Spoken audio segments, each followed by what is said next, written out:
আল্লাহ রাব্বুল আলামিন ছেড়ে দেন কিন্তু ছাড় দেন না। আমরা দেখেছি দীর্ঘ 1.5 যুগ যাবত হাসিনাকে ছেড়ে দিয়েছিল কিন্তু ছাড় দেয়নি, ঠিক না? আগামী নির্বাচনে আমাদের প্রস্তুতি নিতে হবে। আগামীর বাংলাদেশ কোরআনের বাংলাদেশ, আগামীর বাংলাদেশ আলেম ওলামাদের বাংলাদেশ। আল্লাহ রাব্বুল আলামিন আমাদেরকে এই জিহাদের ময়দানে জিহাদের ভূমিকায় উত্তীর্ণ হয়ে আগামী দিনে আমাদেরকে যেন বিজয় দান করেন। আল্লাহ রাব্বুল আলামিন সেই তৌফিক কামনা করি। আউযু বিল্লাহি মিনাশ শাইতানির রাজীম। বিসমিল্লাহির রহমানির রহিম। রব্বি ইশরাহ লি সাদরি ওয়াইসির লি আমরি ওয়াহলুল উকদাতাম মিন লিসানি ইয়াফকাহু কাওলি। রব্বি ইয়াসির ওয়া লা তু'আসসির ওয়া তাম্মিমুল খায়র। রব্বি জিদনি ইলমা রব্বি জিদনি ইলমা। আউযু বিল্লাহি মিনাশ শাইতানির রাজীম। বিসমিল্লাহির রহমানির রহিম। ওয়াতাসিমু বিহাবলিল্লাহি জামিআন ওয়া লা তাফাররাকু। আজকে ৩৬শে জুলাই ৫ই আগস্ট স্বৈরাচার বিদায়ের দিন। এই দিন উপলক্ষে বাংলাদেশ জামায়াত ইসলামী বিরল উপজেলা শাখা কর্তৃক আয়োজিত গণমিছিল এবং সমাবেশে আজকে প্রোগ্রামে উপস্থিত সম্মানিত প্রধান মেহমান, প্রধান অতিথি, বিশেষ অতিথি, সম্মানিত থানা আমির, থানার নেতৃবৃন্দ এবং আমার সামনে উপবিষ্ট দিনদার পরহেজগার দায়িত্বশীল কর্মী ভাইরা, সকলে বলছি সালাম, আসসালামু আলাইকুম ওয়া রাহমাতুল্লাহ। শুকরিয়া আদায় করছি সে মহান রব্বুল আলামিনের, যে রব্বুল আলামিন আমাদেরকে খোলা ময়দানে খোলা মানে কথা বলার সুযোগ করে দিয়েছেন, এজন্য শুকরিয়া আদায় করছি। সকলে বলছি আলহামদুলিল্লাহ। লক্ষ্য করি দরুদ বিশ্ব মানবতার মহান শিক্ষক, মহান আদর্শ হযরত মুহাম্মদ রাসূলুল্লাহ সাল্লাল্লাহু আলাইহি ওয়াসাল্লামের প্রতি, যিনি ছিলেন নেতা হিসেবে উত্তম নেতা, আদর্শ পুরুষ হযরত মুহাম্মদ রাসূলুল্লাহ সাল্লাল্লাহু আলাইহি ওয়াসাল্লামের প্রতি আমরা হৃদয়ের সবটুকু আবেগ, মোহাব্বত, ভালোবাসা উজাড় করে বলছি আল্লাহুম্মা সাল্লি আলা আল্লাহুম্মা বারিক আলা। শহীদ ভাইদের আত্মার মাগফিরাত কামনা করছি।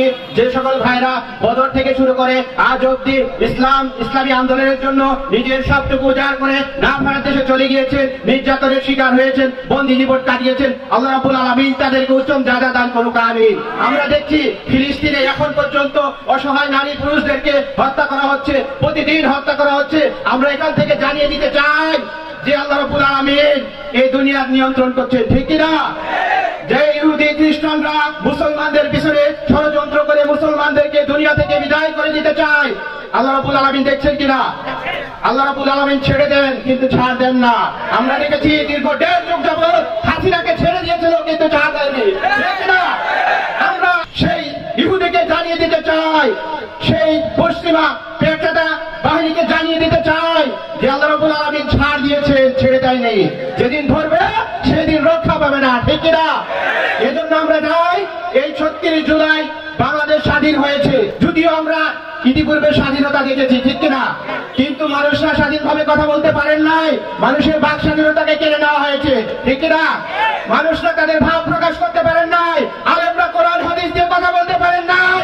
আমরা দেখেছি অসংখ্য মা রাতে রাতে কান্না করেছে, অসংখ্য পিতা তার সন্তানের জন্য কান্না করেছে, ঠিক না?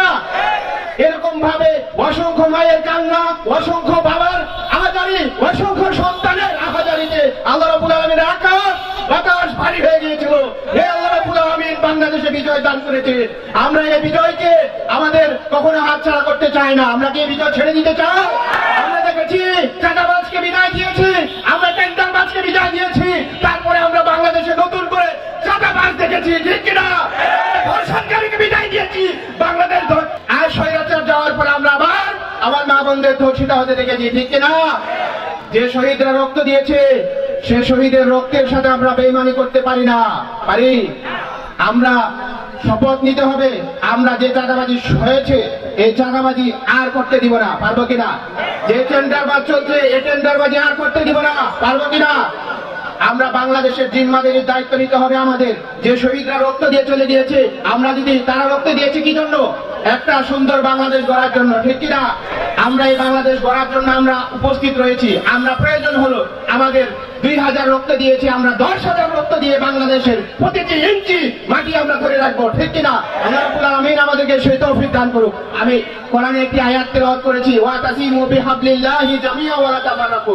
তোমরা সংঘবদ্ধভাবে আল্লাহর রজ্জুকে আঁকড়ে ধরো, পরস্পরে বিচ্ছিন্ন হয় না। মুসলমান সবাই আমরা কি এক কাতারে এসে সকল দলবল ভুলে গিয়ে এক কাতারে এসে আগামীর বাংলাদেশ গড়ার জন্য আমাদের শপথ নিতে হবে। আগামী আগামী বাংলাদেশ গড়ার জন্য আমাদের প্রস্তুতি নিতে হবে, আগামী নির্বাচনে আমাদের প্রস্তুতি নিতে হবে, আগামীর বাংলাদেশ কোরআনের বাংলাদেশ, আগামীর বাংলাদেশ আলেম ওলামাদের বাংলাদেশ। আল্লাহ রাব্বুল আলামিন আমাদেরকে এই জিহাদের ময়দানে জিহাদের ভূমিকায় উত্তীর্ণ হয়ে আগামী দিনে আমাদেরকে যেন বিজয় দান করে আল্লাহ রাব্বুল আলামিন সেই তৌফিক কামনা করে আমি আমার কথা শেষ করছি। আসসালামু আলাইকুম ওয়া রাহমাতুল্লাহি ওয়া বারাকাতুহু।